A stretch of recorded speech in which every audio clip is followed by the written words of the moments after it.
Okay, well, good morning, good afternoon, everybody. We are here for what normally is our 11:30 Corona briefing. We had obviously a major incident in our city last night, and so what we're going to do is actually speak to that. And for folks who have questions and so forth about Corona matters, a couple of things, we can certainly take some at the end if people feel that there are urgent questions that they need to ask. Otherwise, we will give a full, a full Corona update on Monday. And so we are going to focus on the incident that happened last night and frankly talk a little bit about racism in America and also where our city is at. And so with that, I want to begin by speaking a little bit about what's happening around our country, specifically in Minneapolis. And I want to talk about George Floyd. And this is an incident that it's been in our hearts and minds over these last few days, and we see the issue continue to be rising in America's consciousness, as it should be, throughout the country. And I know for much of us in our community, we see this too, and we feel everything that's going on there, even if it's not directly happening in our community. But his death has left us, I think, in many ways with rightful anger and with rightful grief. It has highlighted a lot of things wrong with America. Now, it's also a situation where we know that it's not the first time, right? And we know that for weeks, just a few weeks ago, we saw the video of Ahmaud Arbery in the same thing, different context, but the same concept happening time and time again. And I don't have any particular words that are going to express the depth of pain that people feel. But I know that pain is real, and I know that especially for people of color, we are all experiencing that in some way or another right now. And as your mayor, I want to acknowledge that pain, the pain that people are feeling and the grief that they're going through. And I know that here in Albuquerque, we stand with those who are grieving these incidents around the nation. And we also stand with those calling for justice. Now, I've been working with our chief of police over the last 3 years on efforts to restore the trust between APD and our community. And it's a long road to restore that trust. But I know that he is dedicated to it, I am dedicated to it, and I know how important that trust is. And I know that it's not just about all the work we're doing engaging the community and neighborhood leaders. It's also about actions. It's about how we actually engage with each other in tough times as well as in good times. And I also want to note that earlier this morning, our chief denounced the actions of the Minneapolis police officers, and he's going to share some additional words with us after I'm done this morning. But I know for us that the deaths, whether it's George Floyd, whether it's Ahmaud in Georgia, whether it's Breonna in Kentucky, all of these murders took place outside Albuquerque. But it does not mean that Albuquerque is shielded from anti-black and racist behaviors. And I think that's very important for us to understand. There is a connection. In that connection, we feel even if we're not in that exact city. We know that white people have not done enough to address racism in our country, and that's been the case for decades. We know that on top of all of this, we have the Corona pandemic, exposing and compounding the effects of inequity all across our country. We know that the black community and people of color, of course right here, our own Native American population, have been horribly disproportionately affected by what's happening. And so on top of all of that, we have folks in the White House stoking racism, violence, and division during a time of pandemic when we need compassion and we need leadership most. All of this is coming together in many ways with what we saw last night in our city. And so we're here today. We're stressed out from the pandemic. We have a legacy of discrimination on top of a legacy of violent crime in our city. We know many people have lost jobs. We know many of us are suffering from vast anxiety about the future. Many of us are depressed. Many of us are tired, and many of us are angry. For those of us who are sick, and those of us in communities that have seen young black men killed by law enforcement, this is all tenfold on top of the personal grief that they're feeling. This is, in many ways, what America is going through today, in all different ways, in all different cities across our country. We have to recognize this, and we have to at least try and understand this. And in some ways, in some great ways, Albuquerque is different. but in many ways, we're all in this together with every other city in America. Now, for us, the recent hate incidents also have been happening in our own town. We can point to the University of New Mexico Director of Africana Studies, Dr. Becknell, as an example of why we cannot be silent in our city about these issues. It means that we have to work together to dismantle racism as best that we can. And it means also that to be silent is complicit. We wanted to speak to these issues today, because to not speaking to them, that actually is what I think a lot of people are afraid to do, because either it makes us uncomfortable or it makes us angry and everything in between. We are not going to do that here. We are, as we have been, we are going to talk about difficult issues in our community, including racial tension and racism. Now, the city of Albuquerque believes that Black Lives Matter. We are standing in solidarity with the African American community grieving from the reoccurring violence against their community. We know that incidents of anti-Blackness and racism have a long history in our city and throughout our country.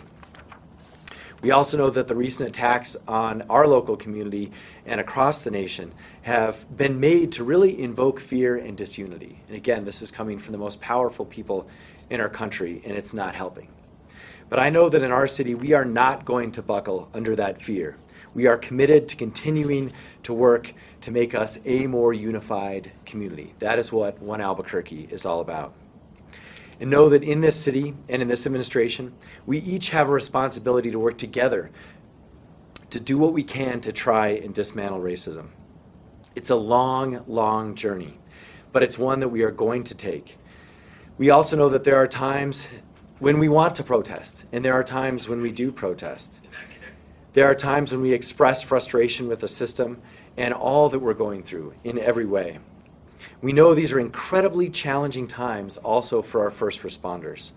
And we ask them to keep the public, including the protesters, safe. And that is what they were trying to do last night.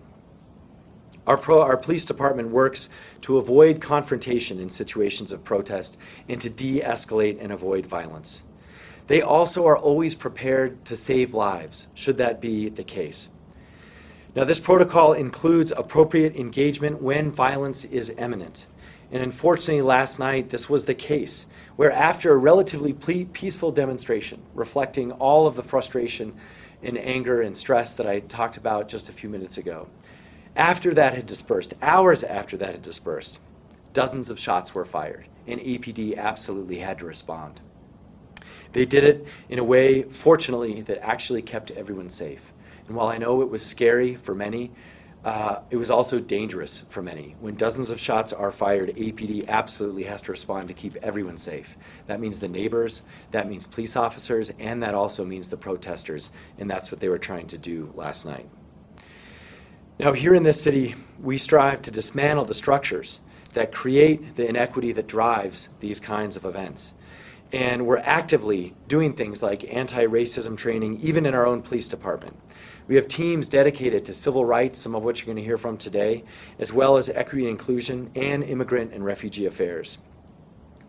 This work also starts with ourselves, and it means each of us in our own house trying to do things, whether it's understanding the issues that are happening with our country, whether it's talking to each other about them, but also working with what the city is trying to do through our offices of equity and inclusion, trying to build a better city that actually works for everyone. And in this city, we know that we are always going to stand up to divisive rhetoric. In this city, we know that we are going to stand together no matter what our race is or where we came from or how long we've been here. We know that our efforts are not going to let up. And we know that we are going to continue to fight for a peaceful, just, and equitable Albuquerque. For me also, I know this is one of our city's strengths. We have our challenges, there is no doubt, and those surface. And when they surface, we also need to remember that this is, in general, a strong and resilient community that is proud of everyone that is here. And it's a community that has represented folks from all walks of life. And in fact, that is a defining characteristic of what makes Albuquerque special and what makes me grateful to be the mayor of Albuquerque. So the city of Albuquerque and our Albuquerque Police Department are going to continue to work on these issues, as well as our offices of equity, inclusion, and civil rights. We're going to continue educating our workforce and the community around all things anti-racism through our various workshops and equity training initiatives. Now, each of these continues, but we need your help to join in that process and to be part of what we're trying to facilitate. And we need also your help to call out racism and injustice whenever and wherever you see it. And I think that actually is an excellent segue to the woman who's in charge of that for the city, the head of our Civil Rights Office, Tori Jacobus.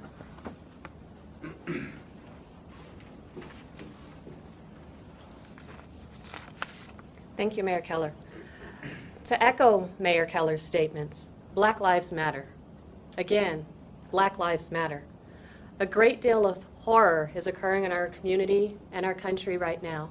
People are in pain, people are grieving, and people are angry. George Floyd, Ahmaud Arbery, Breonna Taylor, Christian Cooper, so much hatred and so much racism in the last few weeks in our country. This has created a volatile situation that took very little to spark. We know that this is a long-standing problem in our country and that local government has played a role in the past in maintaining structural racism. And that's why I'm here. That's why Mayor Keller created the Office of Equity and Inclusion in 2018, so that we can help the rest of the city government to understand the roots of racism and to dismantle the structures wherever we can. All of us, each and every one of us, has a responsibility to do work to dismantle racism and to heal our community.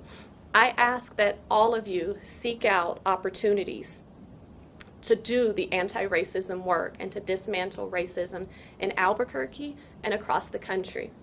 When you see racism, speak up with conviction against it. When you see discrimination, report it to the appropriate government agencies. Here in Albuquerque, that's the Office of Civil Rights that I lead. To our community, I see your pain. I feel your anger. I hear you. We are in this together. Thank you.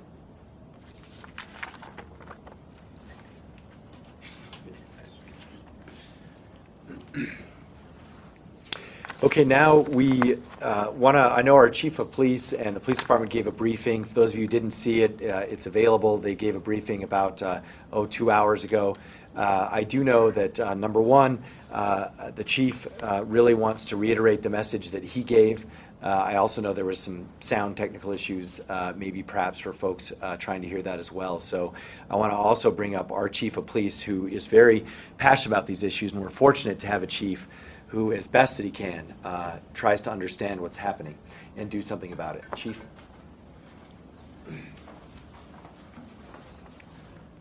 Thank you, Mr. Mayor. Across the nation right now, there's a lot of communication among law enforcement leaders regarding this incident in Minneapolis.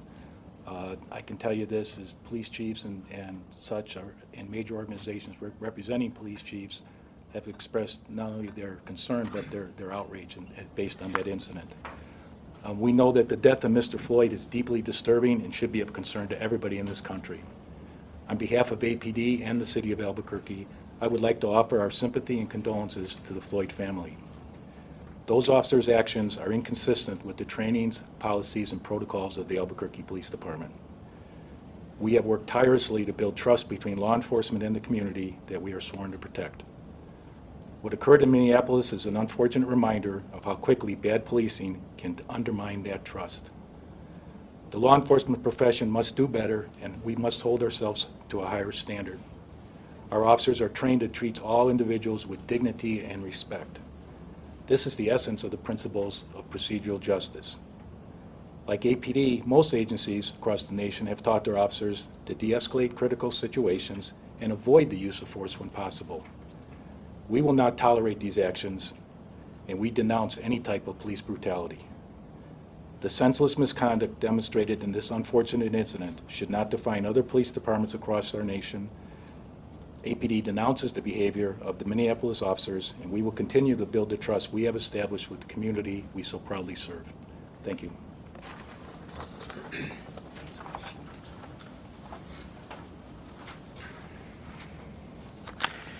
Okay, now I want to introduce our next speaker on this issue, and for a couple of important reasons. He's the city councilor of the International District, the area course which I used to represent, and now he does in the city council. And he's also our council president. I know this is a very important issue for city council as well. Council President Pat Davis. Thanks, Mayor. You know, before we talk about what happened in Albuquerque last night, let's take a few steps back to a few days ago in Minneapolis. I think, you know, based on what we've all seen so far, it's absolutely clear how those officers handled Mr. Floyd was wrong. To me, it was criminal. And as someone who used to wear a badge and served as a police officer, quite frankly, it angers me to watch that happen. And no police officer in the country, as our chief said, has been trained that way. We know better. And no matter what they thought Mr. Floyd had done, they had violated their duty of care to take care of him and the community. And our own community has been through this before. The city council called in the Department of Justice years ago to help us stop the needless shootings and unnecessary escalations of encounters with law enforcement. And past actions by federal agents and this past summer's state police surge, you know, aggressive policing by the sheriff's department, mostly in the International District, are evidence to a lot of our residents, including myself, that we still have a long way to go in our own city towards being responsible about how we police and engage with our community. And quite frankly, as proud as I am about how far APD has come, I'm worried that we're seeing some of those same patterns repeat themselves in the county. Our nerves are frayed, and our residents, and particularly residents in black and brown communities in our city, are right to be angry. They're right to protest. They're right to demand more of government at every level, including ours. And that's exactly what our community members and leaders were doing yesterday during the day. But we will not let those people in our community working for justice be co-opted by a few disruptors who chose to use violence, particularly gun violence, to try to recklessly endanger our community. Look, in a community that has been plagued by gun violence, our APD officers did exactly what we've asked them to do to be a partner with our community. Learning of an active shooter driving through our neighborhoods, shooting recklessly at neighbors and homes indiscriminately, they responded. They responded cautiously and carefully. They set up a plan. They didn't provoke a shooting. They took appropriate action and took these folks into custody. Without APD intervention yesterday, I have no doubt, and Chief, please extend our appreciation. I know how scary it is to be there on that street watching and trying to figure out how to do that. I have no doubt that without APD intervention yesterday, the conversation we'd be having this morning would be very different about what happened in our community. But look, we're all angry, myself included, about what we saw on TV in Minneapolis. But I'm also really angry watching the scenes from our own city last night because last night saw two very different events. The latter was dangerous. The people who organized it and the leaders behind it used the same tools of violence to attack and divide and endanger our neighborhoods. And they're the very neighborhoods that we're working so hard to try to end, where we're trying to end that scourge of violence. Those are not the community leaders that they've promised or proclaimed that they want to be.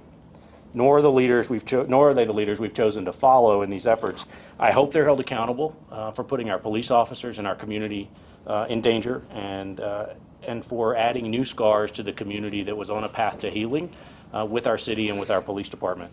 So as we all learn more about this story, I want to implore the media and the community to help us make that distinction. Let's elevate the voices working for justice, who organized together, who cooperated as a community, who denounced violence, whether it is police in community or whether it is violence in our community members.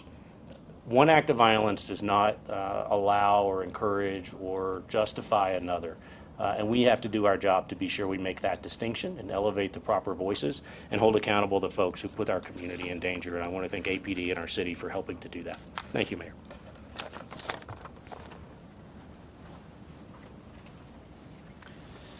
Thank you, Council President. Now, let's hear a little bit from our COO, Lawrence Rales here.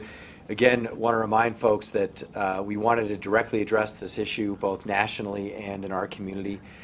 We also know that like all of us, there is this context of Corona and so forth. So we want to give a little bit of guidance going into the weekend, and then again, we'll pick up that specifics in terms of reopening and all that on Monday. But Lawrence is going to speak to a few things now.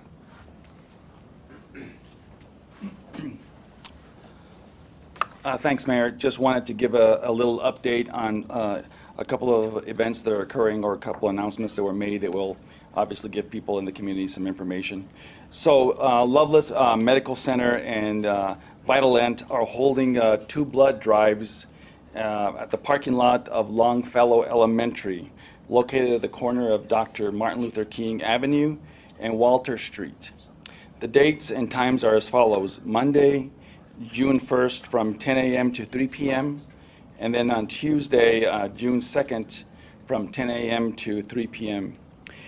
People can reserve a time at bloodhero.com, or they can call 505-246-1457. Again, these are blood drives that are being held here in the downtown area. Today, the Energy, Minerals, and Natural Resources Department's State Parks Division announced 9 additional state parks opening for day use only beginning tomorrow. And for those of you who have been wanting to get out in the water, that includes Elephant Butte State Park.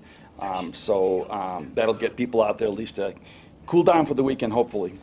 5 more parks will open on June 1st. Overnight use and campgrounds remain closed, and all events through June 19th have been canceled. So just remember, these are just day use parks openings for now.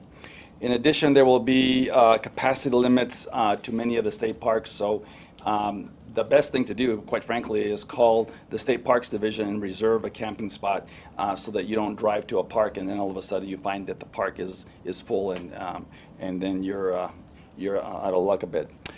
So those are the important announcements and information we wanted to get out to people for this weekend. As the mayor said, on Monday we will have more detailed information about city programs, city facilities, and what we're doing to keep not only our city employees safe during this COVID issue, but also what we're doing to support feeding our young children in the community during the summer, and all the other opportunities that we'll have before us as per the governor's latest, if you will, announcement on her executive order and the changes that she's made. So with that, Mayor, thank you. Okay, now we can take some questions on this, and I think, Alicia, are you working on those? Or? Any questions in person? Sure, I have a few. Were the 3 people who were arrested last night and then released, were they found to have any weapons on them, and were they underage? So the question is some details about the folks last night involved in that were actually arrested. And what I can do, so this, what we typically do is I can ask Chief Medina to speak to that, or we can follow up with you. I'm not even sure if he knows that information at that point, at this point. Okay, Deputy Chief Medina. We had 4 individuals who were detained due to the complexity of the investigation. Nobody was booked. We've identified them. We're working on obtaining search warrants. There were 3 juveniles and 1 adult that was detained. Did they have any weapons on them when you detained them? We don't know that information right now. When they got out of the vehicle, obviously officers didn't find anything on them, but we're yet to serve a search warrant on the vehicle to see if we've recovered any firearms. Are you looking for other suspects at this time?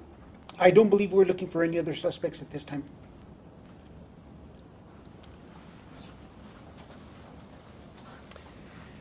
Okay, other questions? And actually, it was Alicia doing the, okay, we can go back to you. So just one moment. Who has the, okay, my bad. Alicia. Okay, go ahead. Are you concerned that the actions last night were an excessive use of force, perhaps in violation of the consent decree? So the question is around different concerns about force being used last night and the consent decree. We have, as we've demonstrated over the last several years, a very strong team that will investigate that. So all incidents are investigated. And what I am confident is that team will make the right determination. And so right now, this is being treated just like every other situation that the department comes across. Is Is there any thought to having independent investigators from the outside evaluate the situation? The question is about independent folks from the outside, and I'd say that's always the case right now. So the Police Oversight Board will no doubt be involved in this, as well all the independent folks associated with the DOJ. We are one of the most watched departments in the country right now by independent folks, and this case will be no different. Chief Medina confirmed this morning that the same protest preparations were not made in advance of the anti-shutdown protests on Civic Plaza. Last night's show and use of force included the armored car, a helicopter, unmarked police cars, 2 city busloads of police officers outfitted in military-grade gear, tear gas, and military-grade guns. These were deployed when there were about 50 protesters left. Why were these demonstrations handled differently? So the question is about the differences between this and other demonstrations. I'm going to let Chief Medina speak to his comments or maybe clarify some of those, but in general, as I stated, our department is always ready for every protest, and I do know that a lot of the things that you discussed are at pretty much every protest. And so what is different is if they're roving through streets as opposed to stationary, so that obviously requires a different approach. And I also know that whenever shots are fired and there is, actual gunfire driving through neighborhoods, that is a completely different situation than any of the protests, at least recently, that we've seen. And so therefore it does require a different response. But in terms of setup and planning, we are prepared for those outcomes pretty much for every protest. I think it's important to remember and to understand that we do prepare for all gatherings and all protests the same way.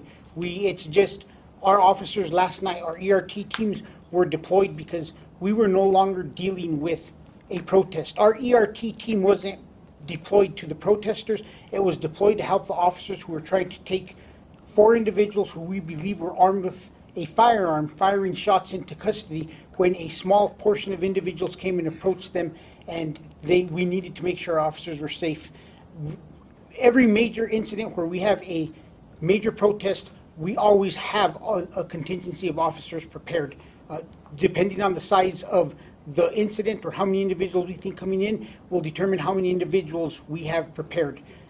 Like I stated earlier, due to the fact that this was a larger incident, we had more officers prepared to respond to the incident than we have had in other incidents. The previous incident you spoke about, we did have officers prepared, but because we had a smaller amount of people that were attending, we had a smaller amount of officers prepared for that incident. At the point that they were deployed, though, there were only about 50 demonstrators, from what I'm hearing.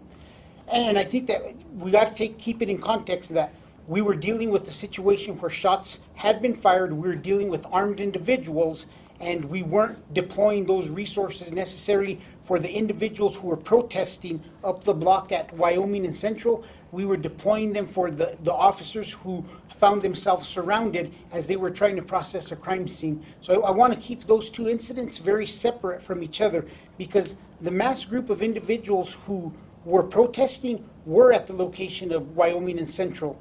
The individuals who were taken into custody for on the firearms charges or pending charges, they were at Mesilla and Central. It's 2 different locations, and the reason that team was brought in is because a small portion of individuals chose to respond to this area, and they started committing damage, and we had to make sure that our officers were protected so that we could retreat them from the situation. So there's 2 separate situations there. A protest which we recognized and we saw at Wyoming and Central, and officers trying to take some individuals into custody related to firearm use at Mesilla and Central. Was the damage against police cars occurring at Mesilla and Central? Yes. Okay, we have a lot of questions to get through, so switching gears a little bit here. This question comes from Chris McKee at KRQE. A question about COVID-19. We've already seen some Albuquerque restaurants with issues enforcing social distancing requirements and mask wearing for customers waiting for tables. For example, at Albuquerque's Westside Hooters just last night. Is the city going to ramp up its enforcement of COVID-safe practices at these types of businesses? So the question is around COVID-safe practices now that restaurants, again, this weekend, their patios, by the way, should just be open. So hopefully that restaurant was not open inside. But the city's going to play a similar role to we have been in the past with this, where if there are egregious situations, we will go in and do education with the business owners. Other than that, of course, the state has been in charge of enforcement on these issues since this began. We do have Dr. Mark Demena here. Do you want to provide any additional guidance on that?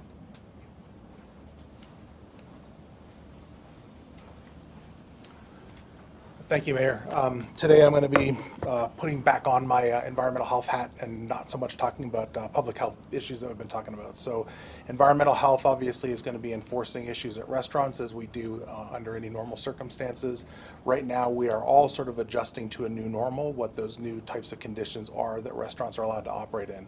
We've already received some complaints about exactly that nature of situation where potentially social distancing isn't being observed. The complaints may be alleging that the restaurant isn't doing what they're supposed to be doing. It may also be alleging that the customers aren't cooperating. So far, the inspectors have gone out and they've found some conditions that are actually very much in compliance. The restaurateurs are trying to do exactly what we're asking them to do. If we find that's not the case, as we've done throughout this, our enforcement is going to start off being very much education, outreach, trying to make sure that the restaurant owners understand what we're asking them to do. Obviously, there's going to be some give and take there with customers as well. If the customers choose not to wear masks while they're waiting for tables or they're in the parking lot, it is still the public health order. It is still the requirement that people wear a mask and cover their face in public. So we're going to ask customers to do that as well. The restaurants have a little bit of a difficult time trying to enforce customers doing that. So those conditions might be looked into. As long as the restaurants are doing what we're asking them to do, keeping the tables spaced out, as the mayor just reinforced, it's supposed to be patios only right now, then there's not an issue. But we're going to start off by trying to make sure that we're doing education there, make sure they understand exactly what we're doing, that we're emphasizing that this is a continued public health effort. We want to make sure people are safe as we try to gradually reopen so that we can continue on that path. And we expect most of those issues will be dealt with just in terms of an education and outreach to stop by. If that's not the case, if we have folks that are willfully just trying to cram tables together, pack their customers in, not taking some of those steps to space people out as they come up, then we will deal with that accordingly and pass that along for enforcement as well.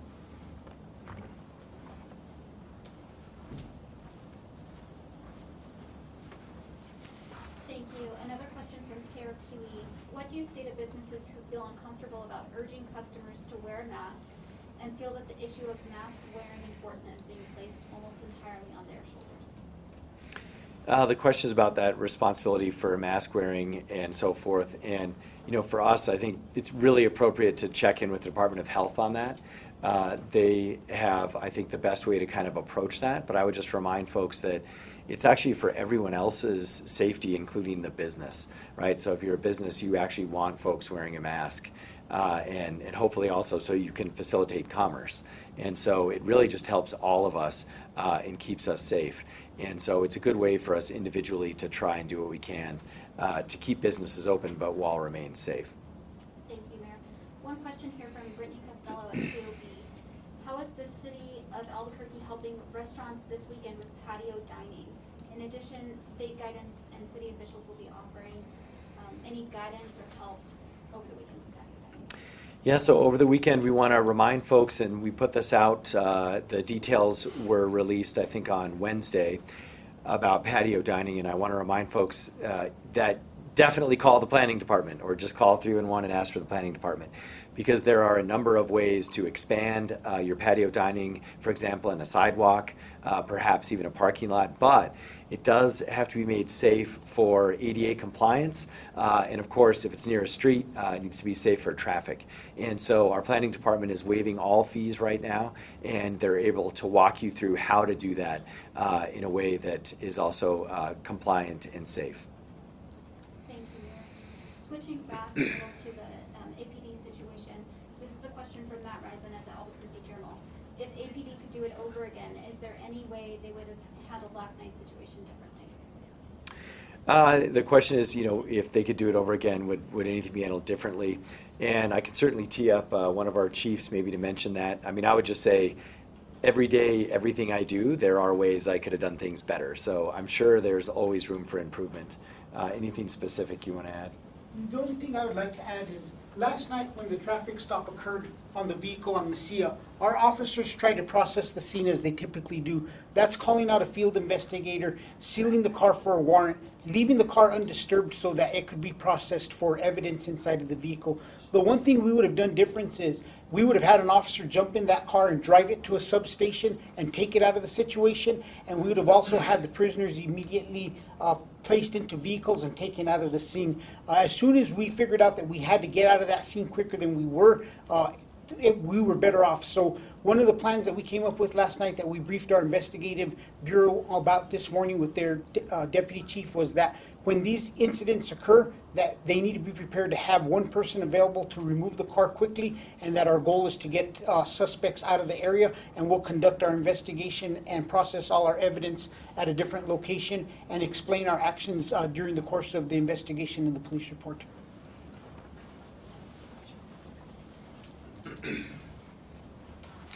Okay. Next question comes from Hannah Colton at KUNM. As demonstrators protest the killing of an unarmed black man killed while face down, do Albuquerque police recognize that repeating that image on Albuquerque streets is likely to exacerbate tensions in this moment? Well, to answer that question first, I'm relieved that I believe the officer in Minneapolis was finally charged with murder. I think that just came out, and so finally, that hopefully there will be justice. In terms of, I think it's very important to understand that if people are shooting a gun driving through our town, we need to do something to keep our citizens safe, as well as protesters. And that's a very different situation. So I think there obviously, as I spoke to at length in the beginning, there's a lot of connection indirectly to these issues. But what happened last night was very different than what happened in Minneapolis. Thank you, Mayor. A follow-up question from Hannah Colton. In a time when tensions are high between police and residents across the country, especially people of color, are you concerned that last night's actions by APD will spark anger and further erode trust with the department? I think the question was, just concerns going forward about the tense situation right now all across our country between police departments and civilians.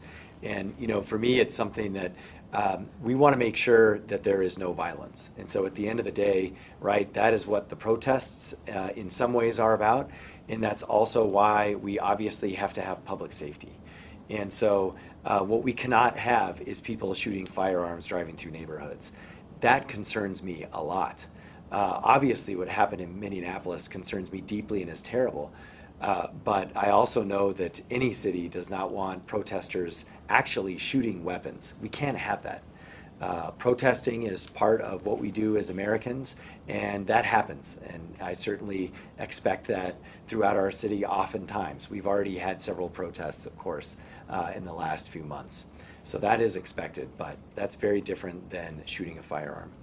If APD thinks they have the right people, why were they released? So the question is, why were folks released? And, I think APD was trying to do what's best to keep people safe. With respect to those details, it's probably going to be up to, I would imagine, the courts or a district attorney. So we'll see if they were or not, as we do in every situation. Thank you, Mayor. We have a follow-up question from Hannah Colton. Was the fact that last night's demonstration took place in the International District, a neighborhood with the largest number of African Americans in the state, a factor of how the police prepared to respond? So the question was, was the racial background of an area equated to our response? And of course not. Our response is always calibrated to the number of people and the amount of danger and threat that there is. And it doesn't matter who's involved. Also, I'm not sure that statement is true, by the way. So I would check with the African American community, because I'm pretty sure that's not the highest concentration in the state.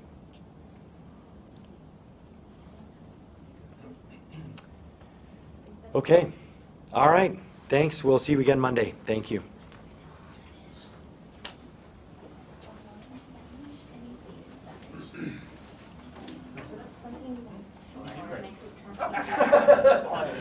But you opened the elephant view, and everybody's headed south, and I think